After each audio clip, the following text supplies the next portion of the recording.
This is Radio Free Cybertron, episode 759. I am Brian Kilby. With me this week, we have Matt is back. Hello. Merry Christmas, Matt.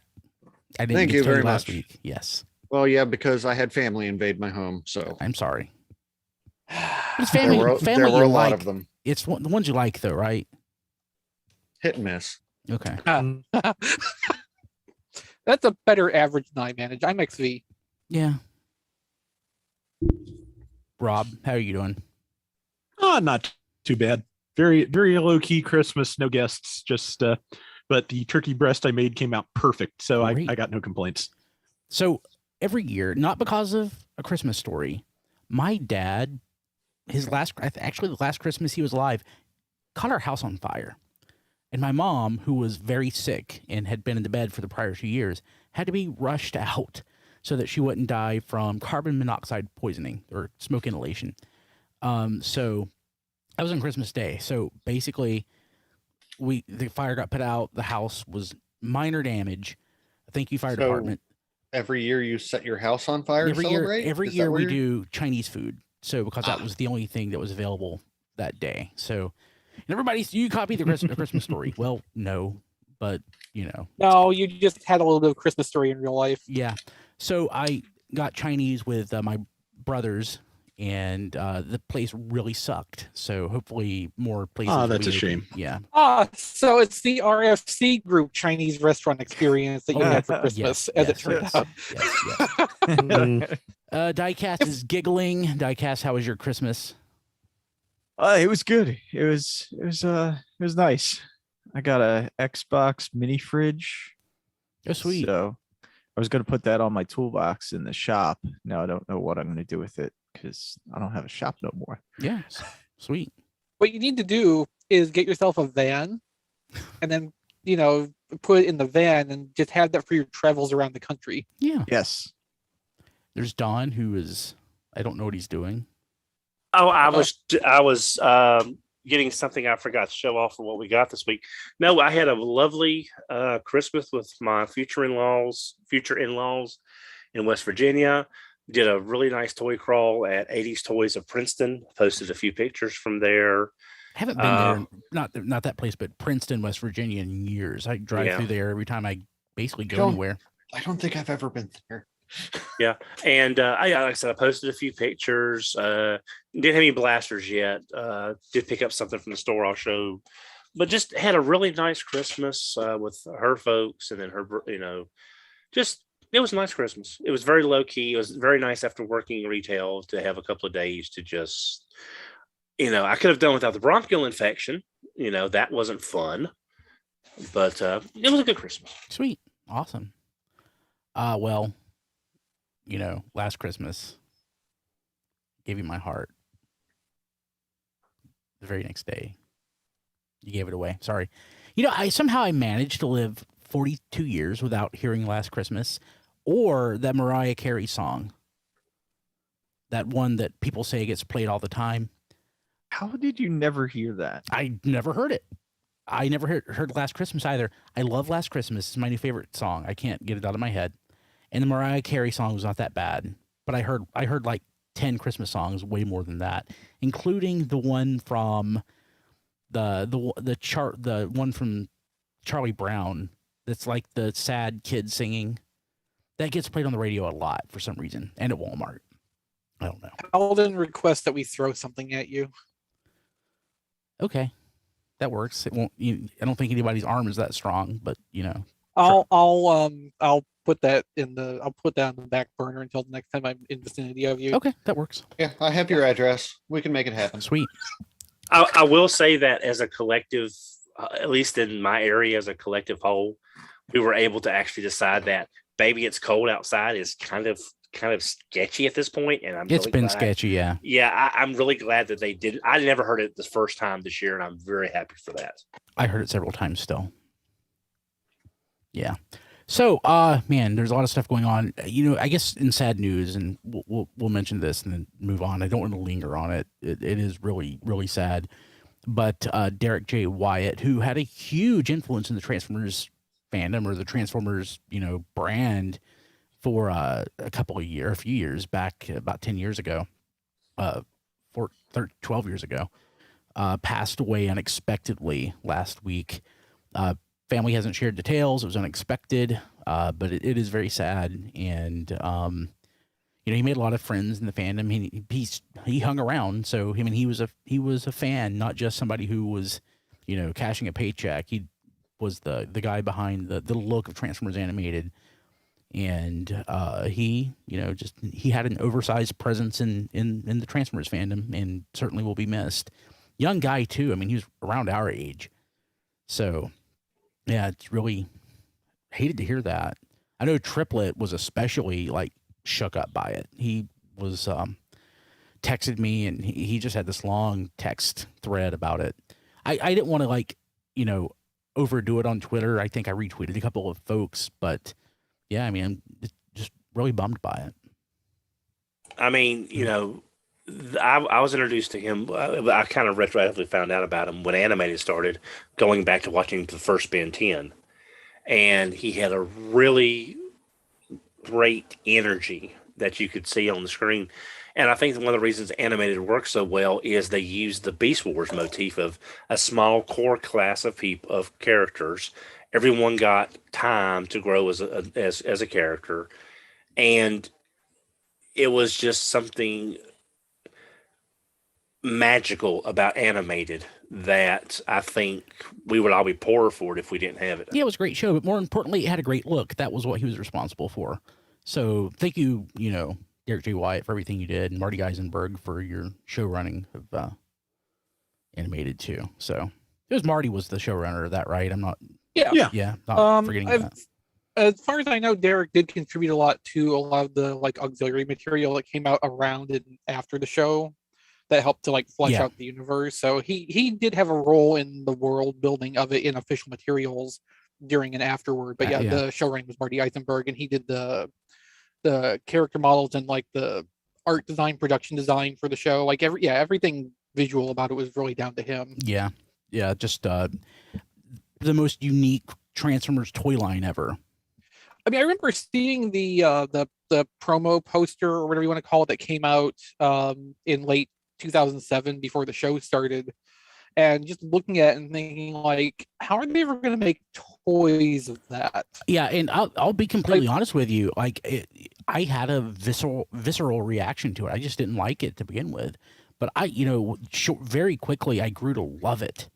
And absolutely. I had that same reaction when I saw that little promo, but that quickly became my favorite Transformers cartoon ever. Yeah, it's and fantastic. remains It's awesome. to this day. Yeah. The one anecdote I shared on Twitter in a limited degree was Animated brought me back into Transformers after the live action movie, and the Toyline really dulled my interest severely. Well, it was a 1-2 punch. The Unicron trilogy. The toys were great, but the series weren't that great. If you're also paying attention to KISS players, that was a punch to the gut. And the movie certainly didn't help things for a lot of people. It brought a lot of people in, and certain people it's their favorite thing ever. But I don't like the movie.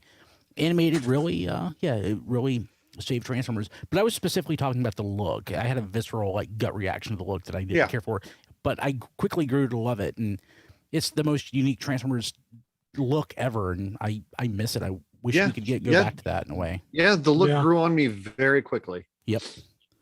I remember reading, I think it was in the All Spark Almanac, as a matter of fact, that he had picked the opening of Mighty Orbots to kind of the opening for Animated. He kind of did that same, he used that to sort of stylize the opening for Animated, which I thought was really a cool touch. Cool. Yeah, that just sounds like his personality. He was into all this kind of stuff, and you could see through it, he worked in references to stuff where he could. Yep. Yeah, well, that's it's certainly tragic. He will be missed, and I just hope that's the last horrible thing that happens in 2021. There's only a couple days left. Let's see here. So next week is going to be our 2021 year in review. It's everybody's favorite episode to record. So for the people who watch the live stream, so what's going to happen is the video will debut basically like a live stream. And you can watch along, chat along. It's just, we won't respond because it'll have been recorded a few days before. But it's usually one of our most popular shows of the year. Definitely the longest show of the year. And I'm honestly looking forward to it. I'm going through our show notes for the year. And there's a lot of fun stuff to talk about. And honestly, there's a lot less crap to talk about.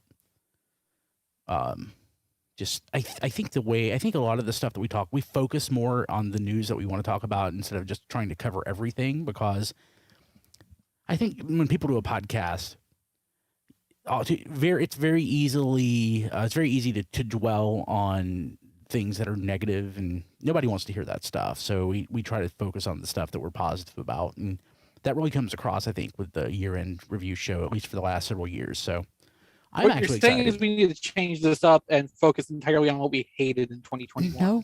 Mm-mm. So I think you could get me and Matt more on board if that was the case. Listeners hate that stuff. I know that I like listening to a podcast where like people can do nothing but complain for the whole show. Like, really make somebody. Then why do you depressed. have me and Chris here? Because we are like fueled by hatred. Well, but there's a lot of stuff you love too, and I try to not talk about stuff you hate. Also, Brian just wants me here because I know everything. Yeah, sure. There you go.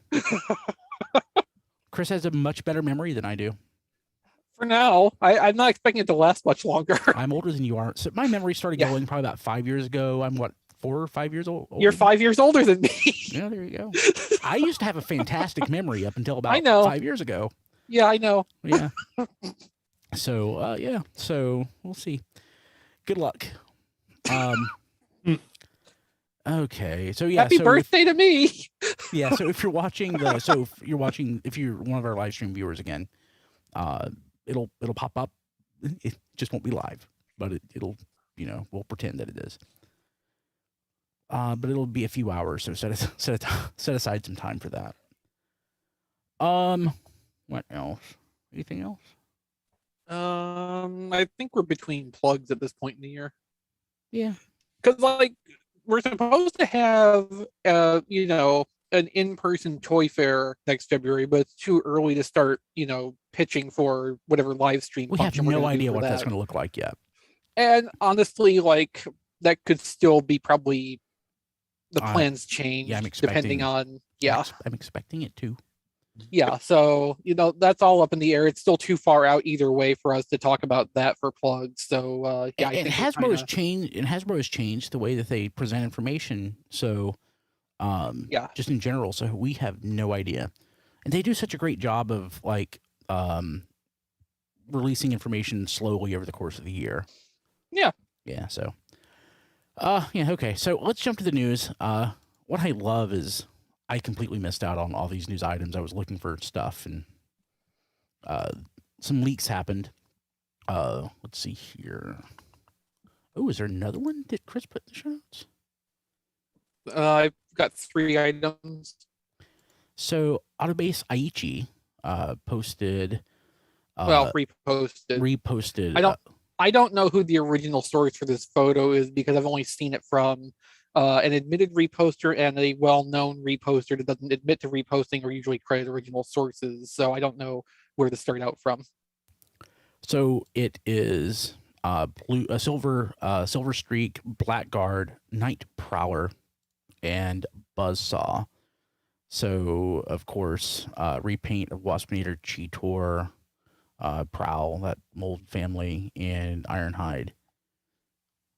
Yeah, so Night Prowler is I know Rob remembers this. In Universe 2003, there was supposed to be a Walmart exclusive pair of 2-packs, the Halloween Horror Cons.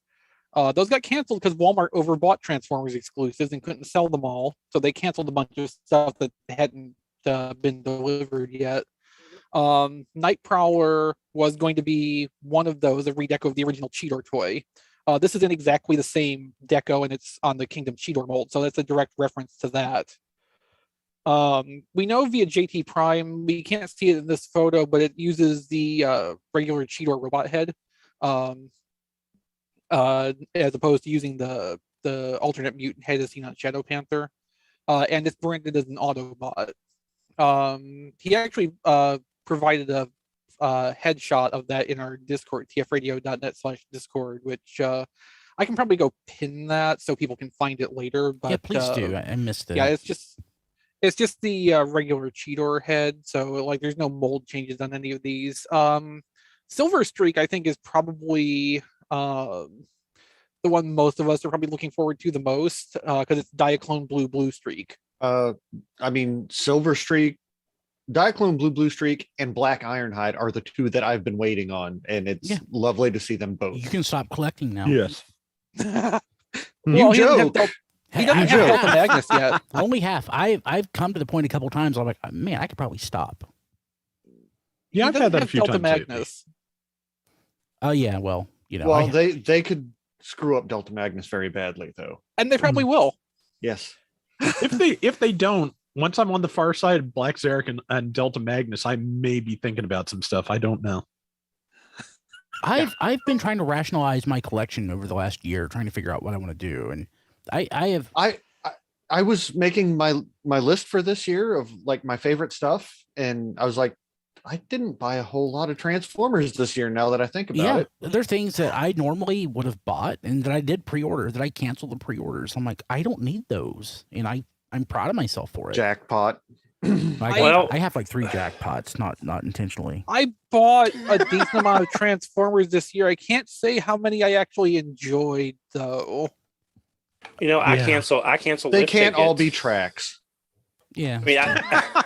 I mean, I cancel lift ticket just because it's like Diaclone Lift does Ticket not. looks great though. He does look great, but it's Diaclone doesn't really do anything for me. And it's like more for me than Matt. Oh, I know, Oh, I know. yeah. But I'm just saying, Absolutely. I'm just saying that, I like it. It's just I wanted Trailbreaker from that mold family, and I got Trailbreaker. I got 2 Trailbreakers. So, So Silver Streak is a Target exclusive. But he's not red. Unfortunately. No, that's strange, isn't it? They can name him Red Streak. Well, I mean, it's possible Target's about to come out with a blue card. We don't really know. Okay. And you'll have to, sign up for that then to get this. But Night Prowler, Buzzsaw, and the Diaclone Black Ironhide are fan channel exclusive. So, Big Bad Toy Store Entertainment, Earth, Pulse, those kind of places. So those should be easy enough to get hold of. And if we're lucky, Pulse will have one of its pricing errors for the first 15 minutes that some of these are up, and they'll even, just be below SRP. Yeah. I'm personally interested to see what Ironhide's price point ends up being, because it's been speculated for a while that the Earthrise Ironhide and Ratchet body is bigger, more massive, more parts count than a deluxe, and wouldn't fit at the normal deluxe price point as a retail product. And if that's the case, that can be proven out by seeing it, sell at like $26.99 or $27.99 through the fan channels, which would be more possible than having it pushed through a brick and mortar retail store. So that's it's an interesting chance to potentially verify a theory with this, in addition to just getting a nice Diaclone redeco. Cool. Okay. Probably should just point out for completeness sake, Buzzsaw does have an alternate head sculpt as compared to Waspinator, but there's no reason to think there's anything but a pre-tool that already existed on the mold, because just like with Black Arachnia, it represents the robot head versus the mutant head from the original toy. Yeah. So the next thing we have up is what I called the 2022 exclusive list of everything. Which a lot of this is stuff we already knew about. So like the whole Walmart Velocitron subline is on here, with nothing new on there that I can see. I didn't remember Cosmos specifically. That's what I was gonna say. I'm super excited about that. I don't remember that. A deluxe Cosmos. Yeah, that did come up. I don't think we really talked too much about it, because like it's very unclear what Cosmos is going to be. One interesting theory someone pitched, I don't remember who it was. I think it might have been someone in our Discord that brought it up originally. Like perhaps that will be the Warpath retool we never got. Oh yeah, I could see it actually. Yeah. Yeah, kind of. Yeah. So please no. So looking at this, so Velocitron is a legacy sideline basically. Yeah. Because Yeah, Override's listed. It's the new Netflix line. But Yeah. like but I'm just saying that it's adjacent because like what Clamp Down, some of these other characters. It's going to be all molds that are current to legacy Repaints, or recent to like this year. Yeah. But it's not all G1 stuff, I guess is what I'm trying to say. Obviously, because we have Black Convoy, Override. Oh things yeah, like that, yeah. It's within Legacy's wheelhouse, but it may include some molds from this year, a little bit further back. It's not just going to be Legacy original molds. Yeah. But it's definitely going to be within the Legacy line of thought of mixing universes. So is this the first time that we're seeing like buzzworthy stuff pop up in advance? A lot of buzzworthy stuff we've just found out is it's sort of that's been kind of the thing with buzzworthy for most of its lifespan. We find out about 3 to 4 weeks before the stuff pops up in stores that exists, and that's usually from either an in-hand find or somebody just leaking stock photography. We've had it go both ways. This is the first I can remember having any kind of significant data mining come of this, where we have an indeterminate amount of time between knowing about it and it appearing in stores. Although we've seen Silver Streak for months now in leaked samples. So there's a multi-pack, Gold Bug, Ransack, Toy Scorponok, and Paralyzer. What's Paralyzer's not ringing a bell for me for some reason. I don't know what Paralyzer is. Okay. I'm wondering if that's the Sandstorm, the BotCon Sandstorm. No, we'll get to that. So I don't know offhand what Paralyzer is. I don't know offhand what Ransack is going to be either, like in terms of mold use. But at least we have a Ransack name in the Transformers. Paralyzer in BotCon was one of the warders off of the Waspinator throwing. Oh, okay, that makes sense. Because they already had Sandstorm as the G2 Sandstorm. That's what I was thinking the Paralyzer name was with that color scheme. So is the toy's name though isn't Toy Scorponok though? So it's I wish it was. But it's going to be Toy Deco and probably have the alternate head sculpt. But I just wish that it was called Toy Scorponok and that was the trademark. Yeah, no, I mean if we use Worlds Collide Black Arachnia as a reference point, it's just going to be Scorponok. Yeah. Pterosaur. Ransack could very well be if you look up in the Velocitron line. Maybe I was thinking instead possibly the counterpart to Road Rocket and Walmart's Velocitron line. What did you say, Matt? The other G2 laser cycle. Legacy Kickback. Yeah, okay, that's as a deluxe Insecticon. That's where I was going. That's where my head was on that. So deluxe toy Deco Pterosaur and Legacy accessory pack, and it's a red cog. Grand Maximus cog. Yeah. Grand Maximus cog, and it's red, so that will be your red card exclusive more than likely. Well, Yeah, I mean, maybe. Pterosaur probably will be too, because that's also largely red. Man, that's awesome. I'm very excited about the red cog. Yes, me too. Red cog and blue silver streak, and I can really do without the rest of it. So, like the Market-wise. Walgreens exclusive, some of this stuff just didn't register to me before. So, I mean, is the deluxe Minerva's new? I haven't heard. I don't remember seeing that. We knew about that before. Yeah. Did we? I don't remember that. So that's supposed to be a retool of the Elita one that's in one of the regular retail assortments. Okay. But we don't really know much more about it than that. But I thought we were saying that might be retool the RC that we got. No, not even a retool. Just maybe a new head. Yeah.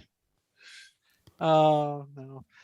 No, hopefully the Elita one and Legacy is not just a Netflix one.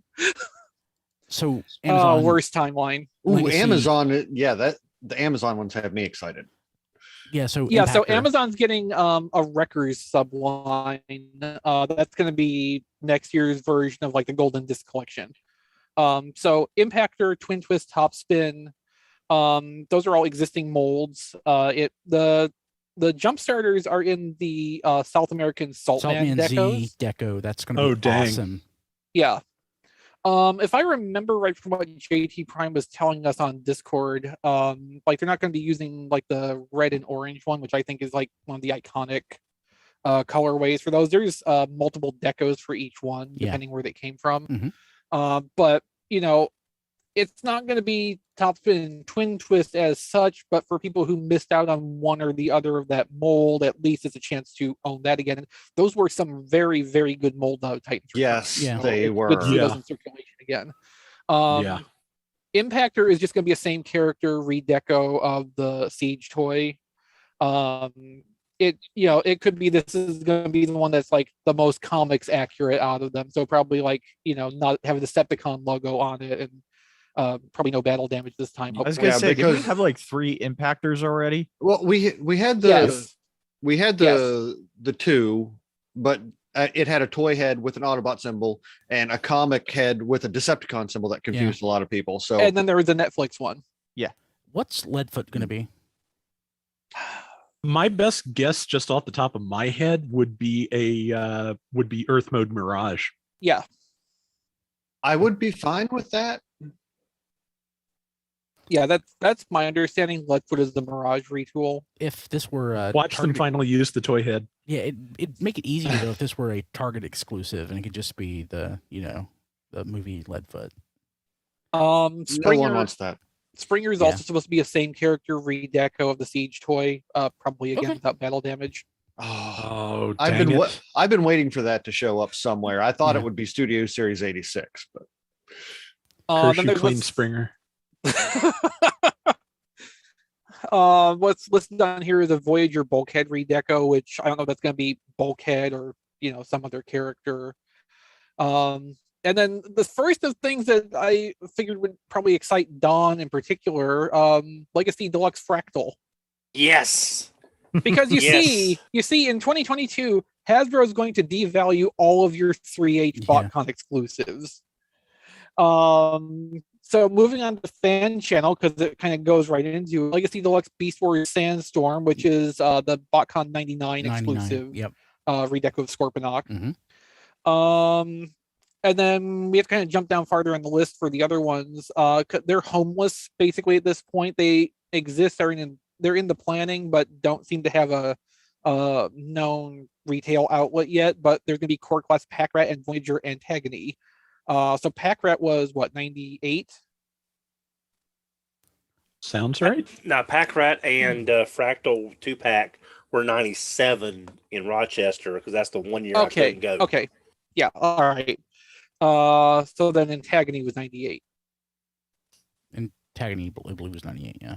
Yeah, and that's so Pack Rat is the blue redeco of Rat Trap. Antagony is a black redeco of Inferno.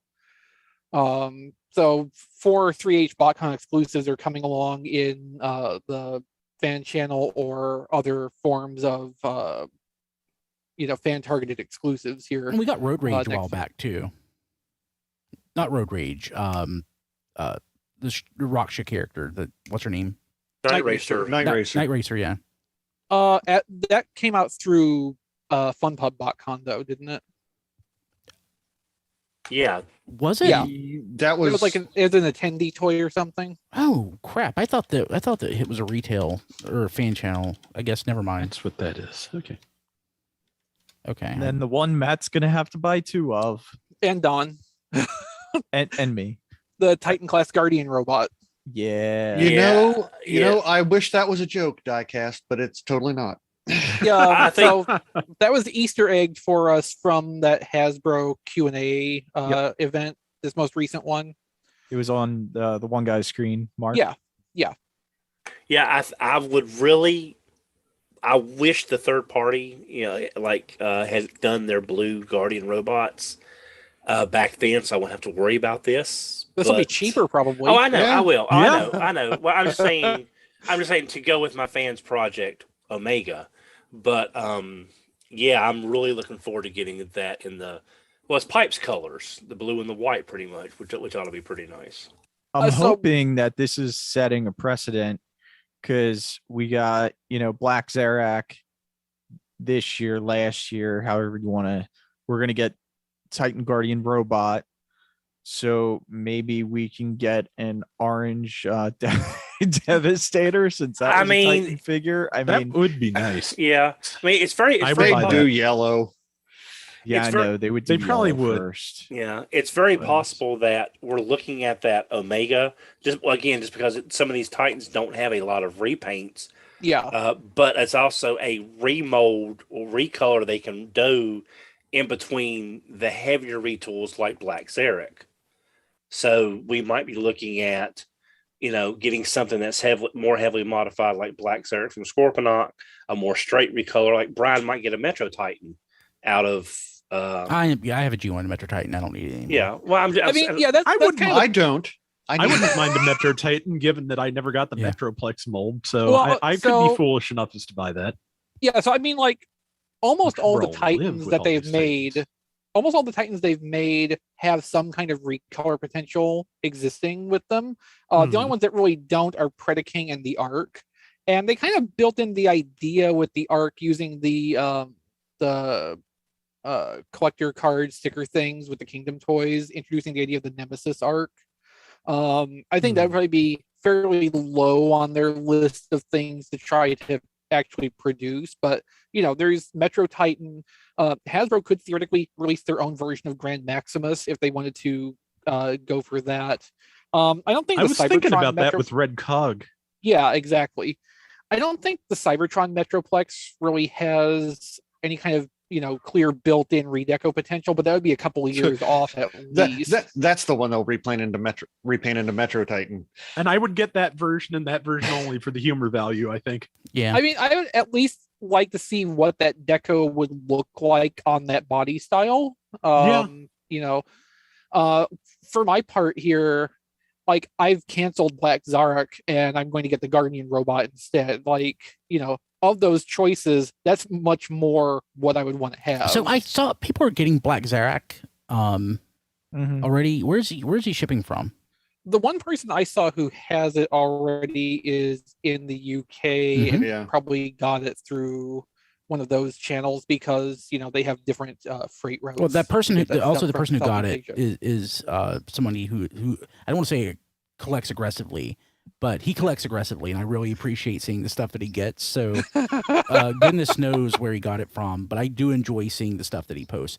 Hey, and real quick, I just wanted to backtrack on what I was talking about. I wasn't talking about Night Racer when I said the Rocksha thing. Oh. It was Flame War, who's the character. who's Oh, Rocksha. right. And there was a retail release of her. So As like a Legion class toy, I think. yeah. So, Prime Cyberverse Legion class. yeah, so that's Yeah, that was what I was thinking about. Not Night Yeah. Racer, yeah. Yeah, no, just when you say the Should've gotten Rocksha that. character, I assumed you meant the one she Those created, not the one that that's was based on her. Yeah. Yeah. Oh, yeah. All right, Also, so if on we're this- talking before we get off the Titan subject, are we assuming the reason Black Zarak was pushed back is just because it's on a slow ship over and the whole Everything ship is is Yeah, delayed pretty much. I think it's to do with the just general ongoing issues. well, if it comes in Yeah. on air, there's a little bit of a delay, but not that much. If it comes by boat, that's where the delay I mean, is everything happening. comes by boat, doesn't it? For the most No. part. No, Not a lot of the everything, but a third party lot. stuff is I'm comes by air. I'm so- not talking third party stuff. Interesting. I give naughty crap about third party stuff. Like Well, Yeah, large- Hasbro No, stuff. that Large is an quantity interesting stuff. distinction, though.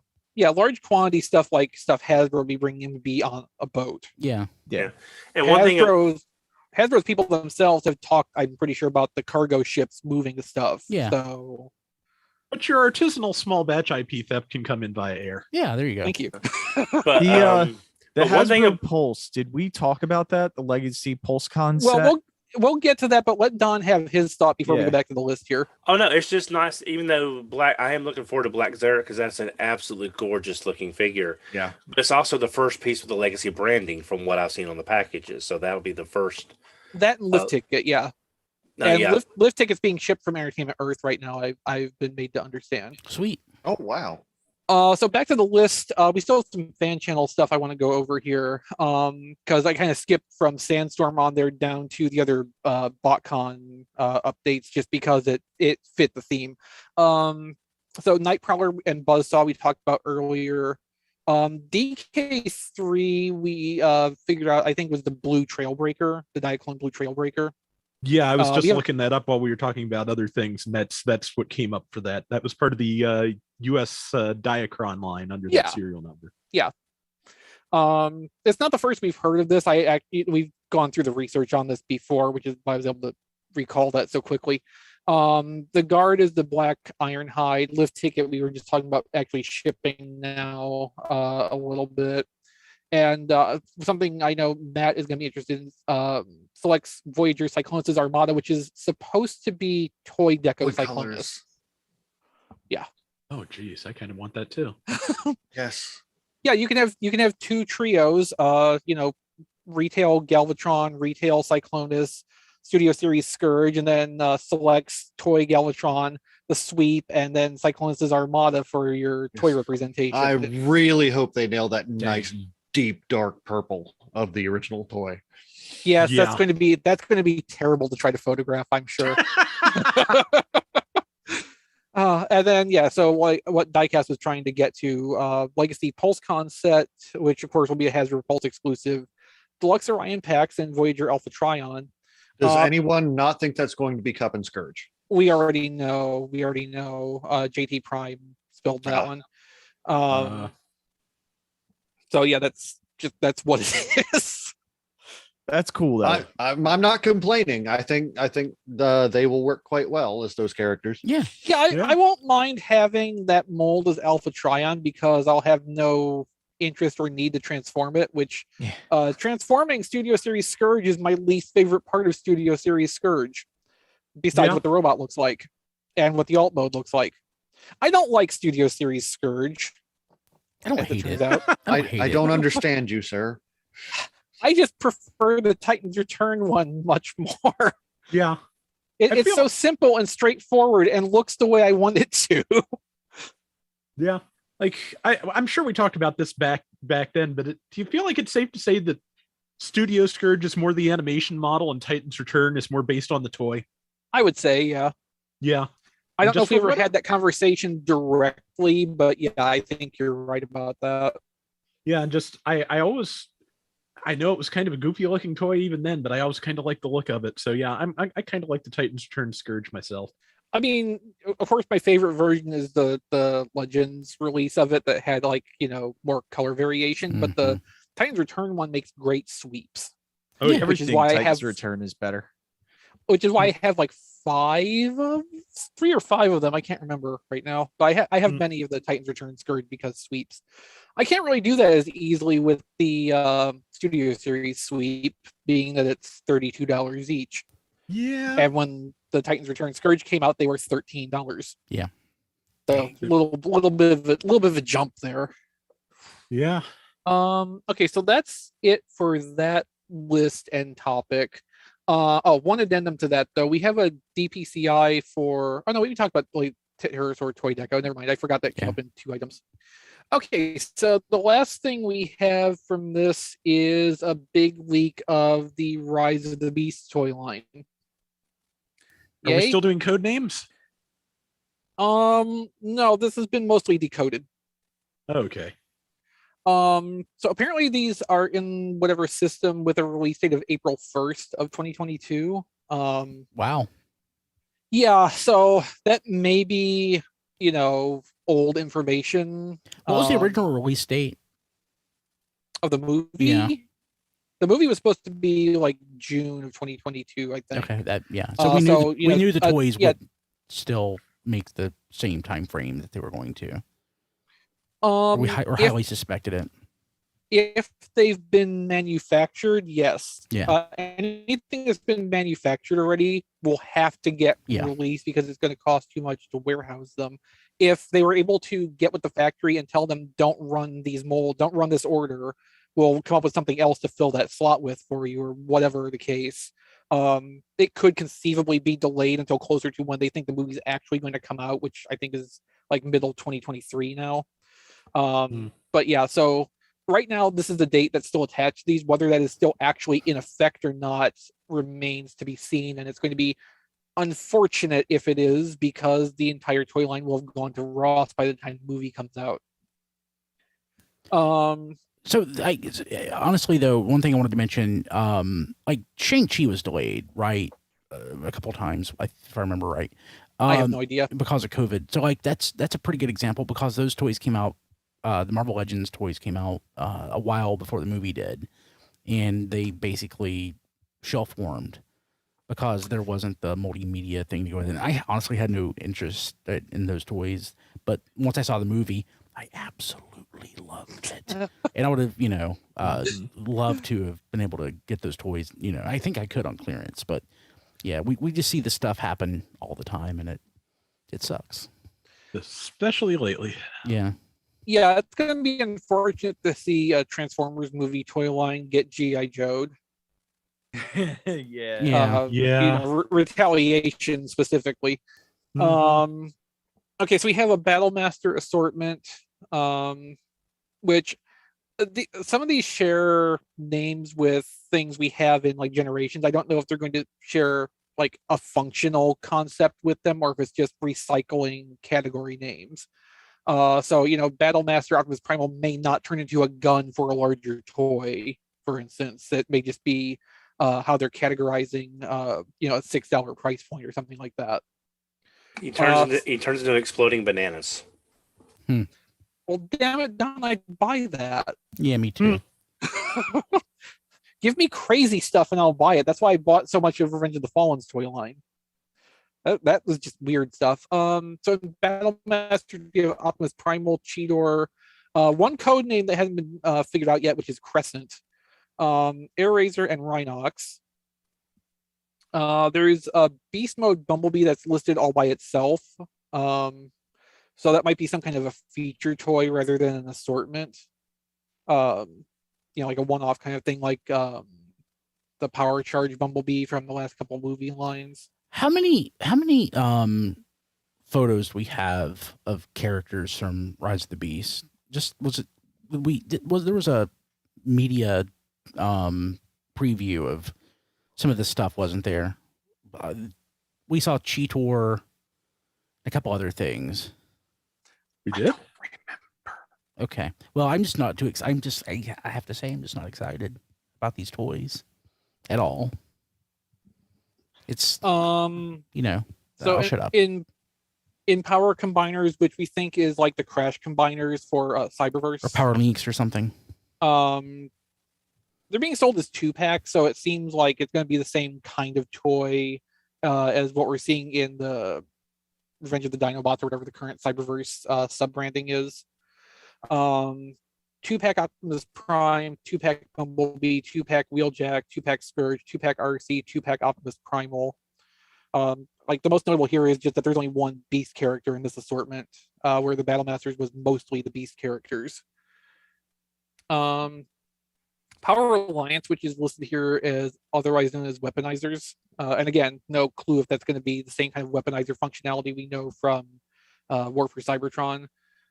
They're listed as 2-packs, though, so that would tend to make me think that it's going to be a different kind of play pattern. So Optimus Prime, Optimus Primal, RC, and Wheeljack, again, each one of those is a 2-pack, according to this listing. My guess on this is it's going to be something like Robots in Disguise 2015's Minicon 2-packs. So, like the smaller scale strong arm that came with the Minicon armor partner figure. Probably something like that.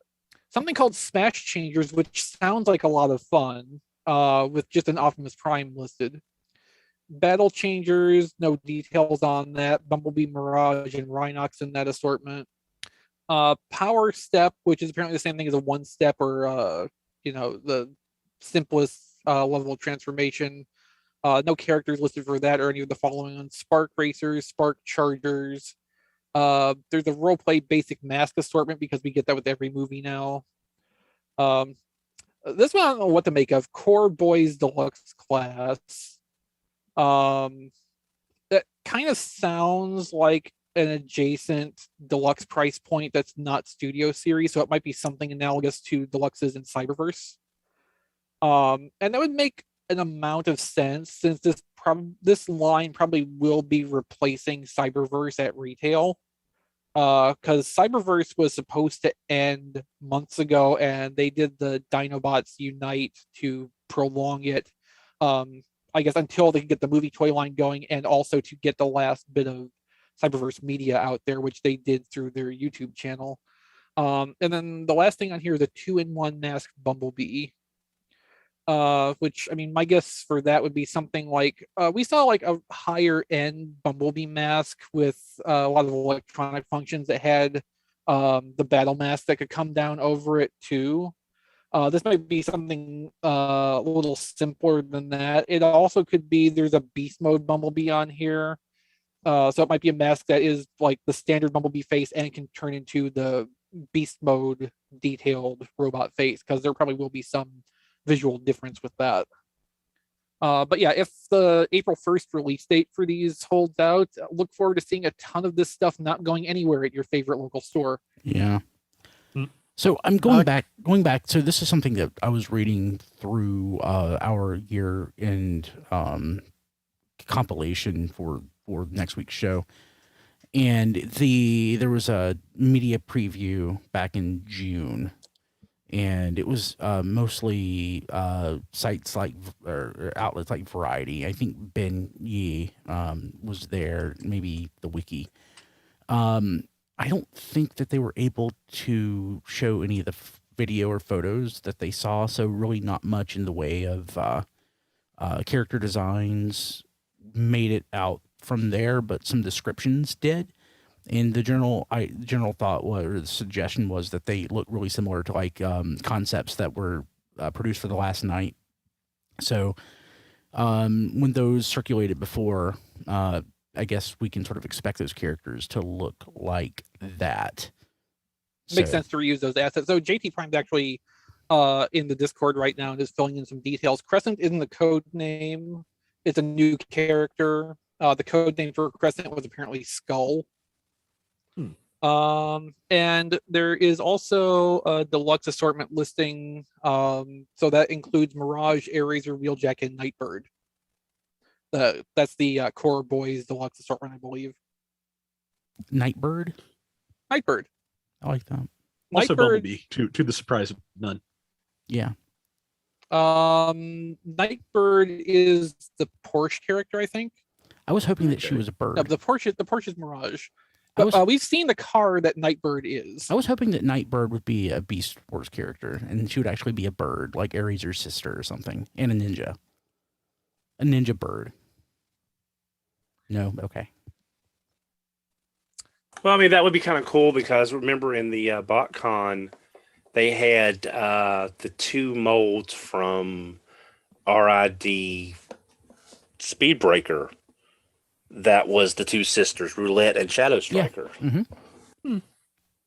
Those are those still like next to nothing when it comes to like how much are they like still super cheap? They used to be super cheap to get a hold of. I can't imagine they still would be.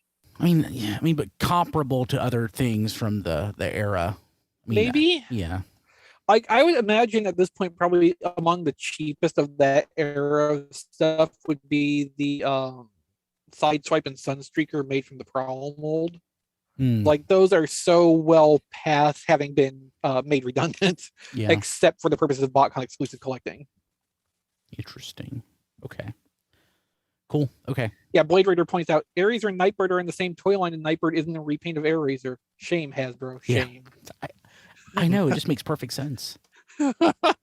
Okay. Maybe this will surprise me like Bumblebee did.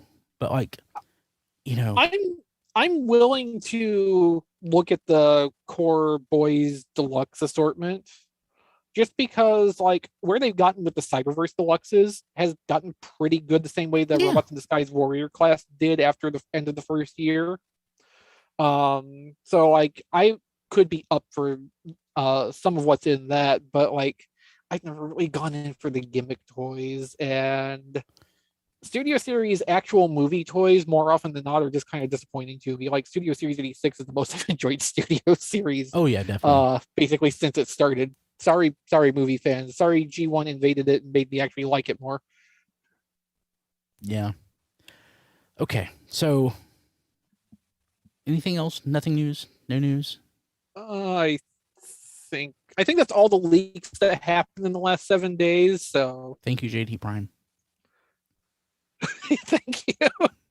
So- Thanks for hanging out in Discord and filling in Answering some of during the the- extra yeah. details for Yeah, us. definitely. Yeah. Yeah. Paladin just asked incidentally, so will Rise of the Beasts fold into Studio Series at some point? JT Prime says yes. Yeah, that makes perfect sense. Yeah, of course. Yeah. Okay, so It'll just be like with Bumblebee where it's several months late, probably. Several months. You were Although if the movie's a years? year late, if the movie is a year late and the toys are just several months late, then the toys will actually be early in Studio Series for the launch of the movie and everything should be fine. Yeah, It'll be Yeah. perfect. accidentally. Yeah. you know, All right. So Ben had a Yes? really so. I think I mentioned this, but during the last Hasbro Roundtable, the Studio Series Roundtable, Ben Yee suggested a way to extend Studio Series, and when it came to, I think this was his suggestion, but if not, I'm going to steal it because I like the idea. So instead of Studio Series just being studio meaning movie studio, it could also be the studio of like an ACOM or something. Not saying but like ACOM, but there's certainly a lot of deco variants you could get out of ACOM's animation errors. I know. I would love that. That's where I want Generation Selects to go after they do all the Diaclone colors. Just, ACOM. yeah, go into animation errors. Yeah. So I love that idea. That may be a bastardization of what he has suggested. So if Ben, if you're listening and that wasn't your suggestion, I'm stealing it because I love that idea. So You could get a whole year's toy line just out of 5 Faces of Darkness. We Yeah. could get Dirge Clonus and Green Shockwave. I would love Exactly. Think about it. I would love a Five Faces of Darkness series or toy line. That would be wonderful. Okay. Who wants to go first as far as what they got? Donnie, I'll you go. go. because it- Okay, Chris. I heard Chris first. okay. Yeah. But I'm more important anyway because I have Pterosaur. How'd you get Oh, that? nice. Hate you. Via Hong Kong. Oh, nice. Basically Pterosaur is the one thing out of Golden Disc that pre-sold out on Amazon, and like Amazon Canada already canceled everybody's pre-orders up there, and I just didn't want to take a chance. Since you recall I had that problem with that Conehead 2-pack where I got skipped over basically and had to wait for a later restock on that. And that was just not any fun. So I wasn't going to Nope. take any chances with this because this was the one of these toys I was most wanting to get, and it's pretty good. Like considering they did a massive remodel on this to get from a bird to a pterodactyl, like they did pretty damn well with this. Like the only things that are shared parts are this stretch of the legs between the knee and the ankle and the forearms. That's all that is common between this and Air Razor. Every other bit of it is new parts and a little bit of re-engineering. Because like in Pterosaur's case, the pterodactyl head goes on the back instead of folding down to the chest like Air Razor's bird head. But yeah, for the most part, this turned out quite well. The main problem I have with this is just that the red plastic fittings are not quite as good as on Air Razor or Skywarp. Notably on that, the forearm spikes, which come packaged separately in the box and are user installed, cause stress marks on the thin part of the forearms. Oh no. Yeah, that's unfortunate. So might want to sand down those pegs just a little bit before that first installation. The good news is it doesn't look like the stress marks have advanced any. So it seems like it stretched the plastic out and stopped. So I'm not too worried about this causing actual damage. There's just visible stress marks on there. The good news is once you install the arm spikes, they never need to be removed again. It can go into beast mode just fine with them in place. And honestly, they probably should have been factory installed to begin with a keyed peg, not using a round 5mm peg in one of the hexagon ports. That might have helped to eliminate the stress mark problem. But that's like the biggest issue with this, is just that happens, and a few of the joints are a little bit looser than I would like. I'm a big fan of that Eraser mold, which is why I was really interested in seeing how it turned out. Retooled to be Pterosaur. Retooled is, of course, completely inadequate to describe what they did, since this is 90% a new toy that just follows along a similar engineering path. But like, it turned out pretty nice. I understand some people are not going to like that the wings sit the way they do on this, because it's not even really accurate to the original toy where the wings pointed up. The old wings up, wings down argument, although that was Eraser. Brian knows what I'm talking about. Old references were old. And it was Transmetal Eraser. Yeah, it was Eraser. But yeah, in terms of accessories, the arm blades technically are accessories because they're packaged separately. Be careful too when you open up Pterosaur, because those arm blades are wrapped up in a little paper packet taped to the back of the cardboard insert tray. And if you're not like really conscious of what is there in the packaging, you might overlook that and throw them away. So it's Cheetor's tail. Ever realizing. It's Cheetor's tail. Worse because they're smaller and you can't even see them because they're all wrapped up in paper. Oh, geez. Like, when I opened it, I forgot that the arm spikes were a thing. And I was like, what's that? I could feel there was something in there, and I didn't have any idea what it was. But if I wasn't really like paying that close attention to the packaging, I might not have even realized that was there. I never throw anything away, so it wouldn't have been a big deal for me to, not realize until later. But, if you get rid of your packaging like a responsible adult, almost immediately, I get rid of my packaging. So that could be a problem. Yes. So, be mindful of that. Pterosaur does have a new mold gun, which is more or less based on, I would say it's kind of a combination of what the gun looked like in the cartoon and the original Toys gun. It's a fairly nice design. My disappointment with this is that the barrel is not a 3mm peg, so you can't put a blast effect on it. Yeah, that's kind of unfortunate, but like, the Kingdom Beast Wars toys have not been all that compatible with the prior play patterns anyway. Very few 5mm ports or pegs. Few, if any, have blast effect ports at all on weapons or otherwise. Black Arachnia is probably the best one for that, because the tips of all the spider legs can accept a 3mm effect. But I think that might be more of a coincidence than anything. The golden disc that Pterosaur comes with is a little bit different to the one from the Ark. I'm just trying to get, yeah. All right, so this one is the Ark's alien disc, and this one is Pterosaur's alien disc. And this is not the lighting. There is a color difference between them, which is probably enough to show up on the webcam.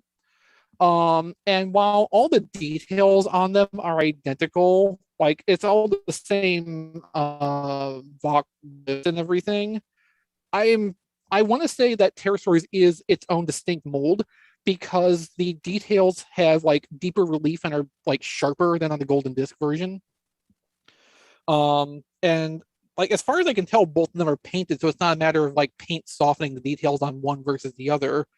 But like, they're, in terms of size and what they depict, they're identical, but the Pterosaur's golden disc has deeper cut details and just generally looks better. It's got a darker color to it, which is good, because you'll always be able to tell them apart if you have Pterosaur and the Ark, and you somehow mix the discs up. You can always know which one came with which, if that matters to you. But so in the show, the alien disc did not have Sounds of the Earth on the back of it. And I really wish, if they were making a unique mold for this, that they would have done a proper alien disc that had the Vox glyphs on both sides. Or failing that, like, make another one that had the other set of glyphs on it, instead of cloning the one we already had. But I mean, I guess it's an interesting thing to include, even though there is no way at all for Pterosaur to hold it. So it's one of those wacky kind of accessories that just kind of comes with the toy, but the toy has absolutely zero interaction with. But yeah, I'm quite happy with how Pterosaur turned out, fortunately, since there was some premium getting it from Hong Kong. Hey, Chris. But yeah, Don, hi. On the golden discs, I was looking for jackpots and I can't find his outer box. So I'm not sure what I've done with it at the moment. Are the well, again. Yeah, I know. I understand. Are the holes in the middle of the discs deep enough that if some third party did a disc reader, like what the BotCon accessory was for the golden discs back in the day, would they be deep enough to like have a golden disc reader like, Megatron used in Beast Wars? I mean, you could probably make something kind of work, but I don't think these discs are in any way made with that idea in mind. I have one of those here somewhere. Okay, we'll have to abandon that because I can't find it immediately. Oh no, here it is. So I've got one of the golden discs from the set you're talking about. It's this little tiny one. But like you can see, that's got like a much bigger nub on the one side and a deeper cavity on the opposite side. And that's much more than anything that is on this. This is much flatter. I think it would be harder to get something that would actually hold this securely, especially without like scratching across the surface of it as it would be installed in whatever kind of reader accessory. I thought that'd be a way to give all your characters access to the whole golden disc theme. If there was like a Dr. Wu did a little reader, then Pterosaur could hold the golden disc like he was reading it or something. I mean, I like that idea just as a way to adapt this to the toy that it comes with. But I don't really think it's practical. So it's not a bad thought though. And, I think if you made it complicated enough, like with, hinged parts that lock up and down so that you could make that fit be tighter without risking damage to the disc, you could get something that would hold it in place. But I think that's probably more than anybody would probably be interested in actually engineering. Someone who does like 3D printed add-on parts probably could come up with something in a more economical way to do something like that. But I don't really see like a Dr. Wu or DNA Designs or anybody like that going for this. Same way, I feel like it's unlikely that we're going to see a replacement jackpot head anytime soon. The audience for it is probably just too small to be worth the investment. Okay, so I'm going to do this in a really weird sequence because I'm going to go to an off-topic thing. Rob sent me a Volkswagen van from my Amazon list. Thank you, Rob. I'm glad it got there. Yeah, it apparently took a while. I saw on the slip the date that you placed the order, and it certainly took them their sweet time to get it here. Yeah, the page said it might not get there by Christmas, but I was not quite expecting it to be as long as it was. So I'm glad it got there okay. Me too. Thank you again for that. We knew a Volkswagen mechanic when I was young, and I think just like the interest in Volkswagen stuff kind of osmosed into me from exposure to that. So like for a long time, old Volkswagen stuff has just been kind of like something in my brain. So it's kind of neat to have that and the Blue Beetle that Kilby sent me back in November, I think. Yeah, my friend Ricky, his wife Jennifer, just bought like a 72 Beetle as like a nice project car. And it runs. It's frightening apparently to drive. But yeah, I bet. yeah, but I got a chance to check it out. It's like the first time I've really had any hands-on with a Beetle. And man, I can understand why people love those cars. They are, really cool. And that's like, otherwise my experience with Volkswagen is like a Rabbit, and that's not nearly as cool as that. No, but the Rabbits and the Beetles have kind of the same thing going on, as best I ever understood, that like once you learn how, they're pretty easy to work on and keep going. Oh yeah, definitely. I can I could work on the darn Volkswagen. I mean, it's there's like there's no oil pump on it. Like I don't even know how that works. But they're super simple. Yeah, my one summer when I was like 10 or 12, I helped my dad rebuild the engine on his Volkswagen truck, which unfortunately we never got out of the garage after that. So if the engine probably needs rebuilt again at this point, but especially since there's a giant hole in that garage roof. So I hope it just hasn't turned into a giant lump of rust in there. Oh, I miss cars I could work on myself. And just for example, my Chrysler Pacifica has been in the shop for 45 days. and it's no closer to coming out. Yeah. Yeah, the engine, like, have they gotten the same error code twice yet? No. Yeah. But yeah, that's kind of why it struck my fancy, because we had that Volkswagen bus. We still have my dad's Volkswagen truck, and he loved Beetles. He owned at least one, possibly more, and we've still actually got some Beetle parts in the garage too. So nice. Yeah, I mean, like, even apart from a Bumblebee connection, like, Beetles are just the coolest looking little cars. They are. And like the second body style new Beetle that Volkswagen did also looked really cool. Like it had a lot more of the spirit of the original than the like 2000 era one. Mm. Oh, I thought you meant the 2000 era one. My brother had one of those and I didn't care for it. Yeah, I mean, like I could understand what they were doing with that body shape, but the later iteration of that was much more like what I would have expected the first redo to be. Yeah, it makes sense. But yeah, I mean, just like, I'm not handy enough to maintain a Volkswagen myself, so I don't actually want to own one, but like I just kind of have a soft spot for the old Volkswagen stuff. So those Playmobil things have been something I've been looking at for a long time. So Brian and Rob, thank you both for facilitating that for me. Cool. My pleasure. Also, on the subject of long delayed and troubled Amazon deliveries, I have Cyberverse Deluxe Cheetor. So Amazon decided to send this in a padded envelope. Yeah. Which, is a recipe for trouble just to start with, because, like a Studio Series box will get crunched around the corners or whatever.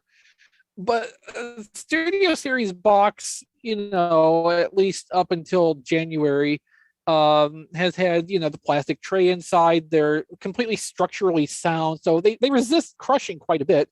Cyberverse box in the Dinobots Unite subline does not have any of that. There's no plastic tray. It's a cardboard insert. There's no window in the front, so there's nothing to really shore up the structural integrity. So when that crushed, it crushed.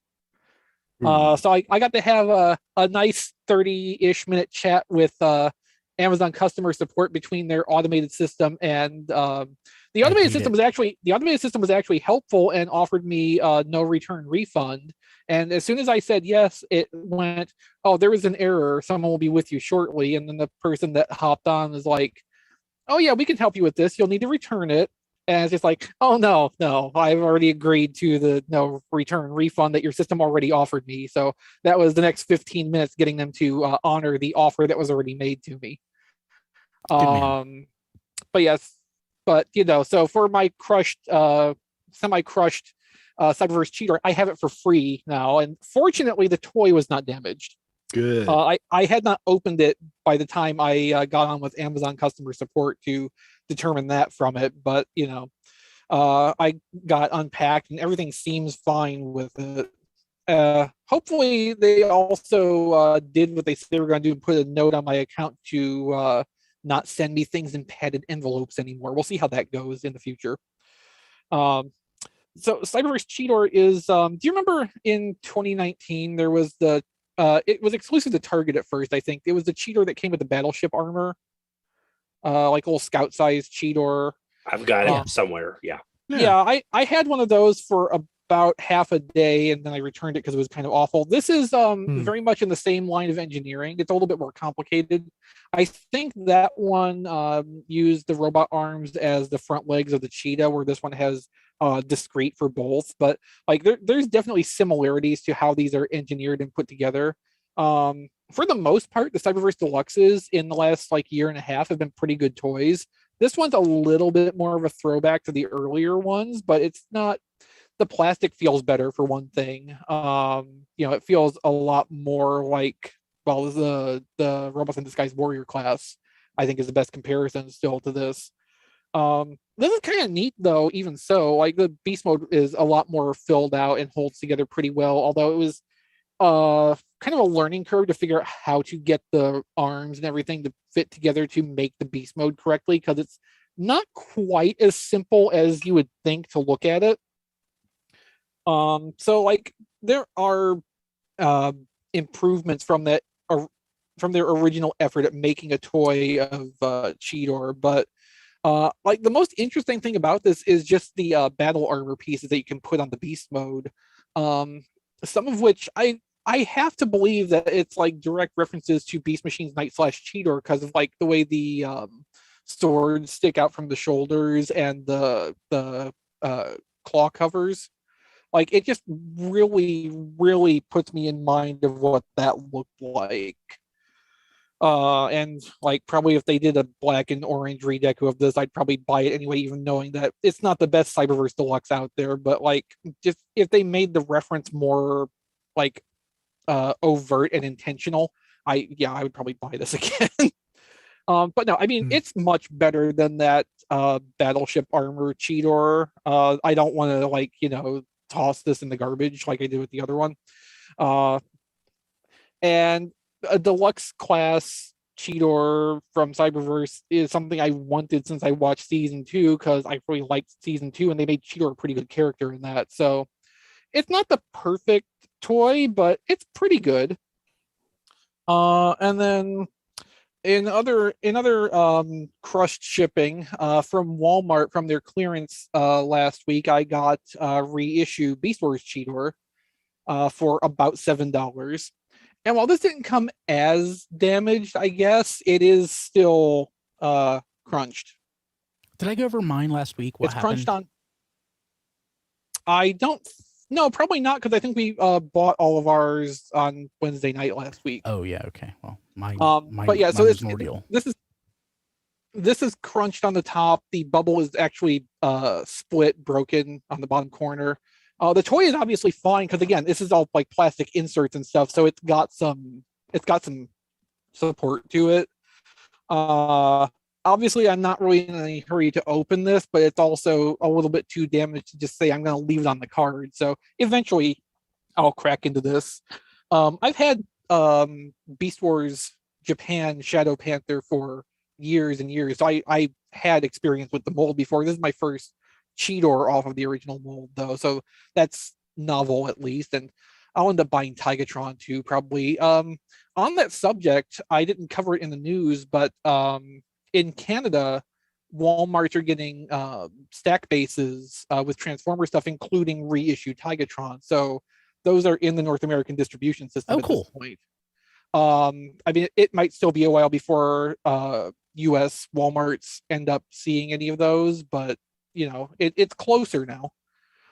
And that is, I believe, what I got this week. Cool. Diecast, I think, was the second person I heard. I'll be quick. Okay. I got the new packaging Studio Series 86 Hot Rod. Same toy, it's just repacked, as far as I know. So I think this ships with Soundwave. Correct. Did you find the Soundwave? I did get a Soundwave. You haven't opened it yet? I haven't opened it yet. I have thoughts. But I got it today with Hot Rod. And funny enough, the reason I was there is because I had to return the Beast Wars stuff that I bought at a higher price because I got them on sale, whenever after the show last week. So that's why I happened to be there. And one more thing I got.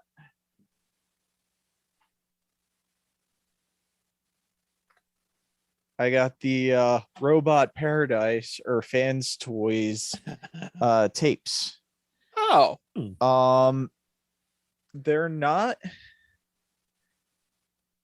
I don't think tapes is their thing. Like the fans toy stuff is usually really nice.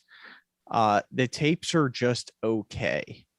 They are not what I would expect from fans toys. Maybe it's because it's at such a small size. I mean, they are painted beautifully, but they're just not great. And so that's Laserbeak. What other tapes came in the set? Laserbeak, the blue guy, Rumble or Frenzy, whatever you want to say, and then also Ravage. So how's Ravage? Ravage I didn't mess with. Laserbeak was the only one I messed with so far. They look pretty simple to figure out and transform yourself. So as I was particularly curious about Ravage just because of how challenged, let's say, Ravage toys have been since ever. Yeah. Ravage is actually okay. I've half transformed him as a miracle. I just got to figure out how to get the legs out. So the microcassette modes, are they like real life microcassette size, or are they just like some arbitrary? Yeah, they're very close. I was just wondering if they would like fit in a G1 Soundwave. Oh, yeah. They might. Because like if Fans Toys or whatever they're calling themselves this week, constrain themselves out of the box to that form factor and that specific scaling, that might explain a little bit of why these maybe didn't turn out as well as other things you've had from them. Yeah. They might have given themselves extra challenges and it just kind of maybe not came around and bit them exactly, but they weren't able to throw their entire expertise at it the same way they would if they had gone with whatever damn scale they felt like. Exactly. Yeah. Yeah, I can tell you Ravage is definitely the better of the two. Doesn't look too bad. Yeah, as Ravages go. It's got side to side head articulation, up down. Oh wow. Got a little jaw. So yeah, that seems decent. He seems like the better cassette, honestly. And obviously I got the red one with Soundwave, and they're also just okay. Mm-hmm. So I just dribbled coffee on myself. I don't know if you guys saw that. No, Okay. I was looking at Ravage. Ravage is definitely the At 720p, which is I think how this is going to get published. Hopefully my little window is not going to be that visible because that could be gift. Yeah, everyone's gonna go looking for that now. Yeah. Sean will go looking for that. Well, I mean, if you want to Bob. give yourself an editing task, just like go to this point in the video, I just made a note. 9:49, and blur over yourself for that little bit. No one will notice. No, that's interesting though. If Ravage is the one of their tapes that actually like turned out the best, just because Ravage so infrequently turns out good. Yeah, absolutely. So I guess I should be happy with that. That's one way to look at it. But yeah, that's all I got this week, other than the Beast Wars stuff, but that's not even worth Real talking quick. about. I'm not going to recap the conversation because I'm just not. But Chris has mentioned our Discord a couple times. There's a lively conversation going on, or at least maybe a monologue from Jacob about the Beast Wars characters and the movies that I'm enjoying reading. So just saying. So tfradio.net/Discord. It's a fun place to hang out. And during the show we read stuff, and we read it throughout the week, but we do talk about stuff during the show. It's fun. Okay. Dawn, I think, was next. Yeah, I don't have a whole lot to do this week. This one's kind of a cheat, but it's nothing really bad. I picked this up. Is your marriage still on? Is that gonna? Yeah. We're still getting there in October. I had this and took it back because it was just it was too But expensive. I got it again. You sound like Exactly. Apparently. It was the Spider-Man '90s animated bust, but this time I got it for $30, which is a little more than half off. So I picked that up. Well, re-picked it up, I guess. And the Does pile of Spider-Man stuff- transform? That's why I said off topic. Well, I mean, in some stories he transforms into a spider monster. And oh great, everything just decided to fall over. The hell Been with it. there. Anyway, I got off topic. I got Gundam Universe Sandrock Gundam. Continuing me proving I'm the most casual Gundam fan ever. I'll be sending Rob the code for that so he can use it in his Gundam battle operations. I also picked up what's his name? Galvatron, the Selects version. I got that, finally got that. And with Amazon reward points, it was like $35. Nice. So that was a good deal. I also picked up Flatwave today when I was returning my Beast Wars stuff because I bought it when it was like basically half off and it was like basically BOGO. Then it went down. Then it went down again. And then I had to do the same thing you did, Chris, because it went down to $15 a piece. But then I missed free shipping, so I got a Cheetor. So there's that. And the last thing I got was when I was at 80s Toys in Princeton, right before Christmas Day. They had the Selects Tricanicus, the flaming Tricranius. The flaming dinosaur with the blast effects. I had canceled that from Pulse just because I just decided I really didn't need it. But when I saw it in person and it was like $5 above Pulse price without having to worry about their shipping and all that kind of stuff, I figured why not? So I've got some extra blast effects. I got a flaming hot dinosaur. So I guess I'm good.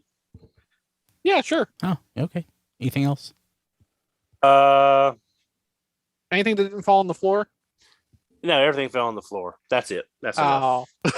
So I have an ongoing text conversation with some friends, including Triplet. And while Don was talking, Chris, I was going off on my rant about knockoffs and theft because a friend sent me a link to something on AliExpress of a bootleg of something, and I'm like, I don't buy that. And I'll tell you what it is here in a minute. Who wants to go next? Matt, have anything? Oh yeah, I got stuff. So Brian sent me for Christmas a lovely Captain America neat. shield. It's metal. Sweet. Oh, you could really mess someone up with that. Yeah, I can. It's nice and light too, so you can really. Ooh. When Melvar throws his mighty shield off those. The only thing that can make it better is if it would be the US agent version, but I digress. I didn't see that, at least not with that one. No, I don't think they've made one yet. Oh. Yet. Maybe next Christmas. Yeah. So my sister got me the Hallmark ornament for this year, which is Shockwave. Nice. And Studio Series 86 now. Nice. How many is that now? 8.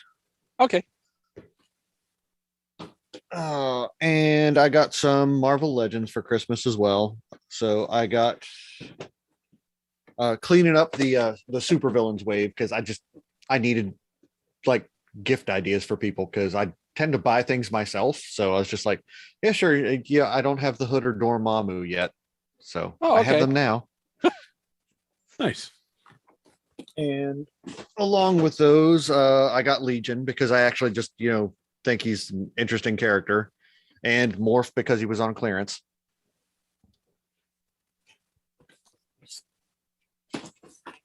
And the last thing that would be of interest to anyone I got for Christmas is the Lego Batmobile from 1989. Oh, nice. Wow. Nice. How many pieces is that? A lot. Well, yeah. 3,308. God bless. Nice.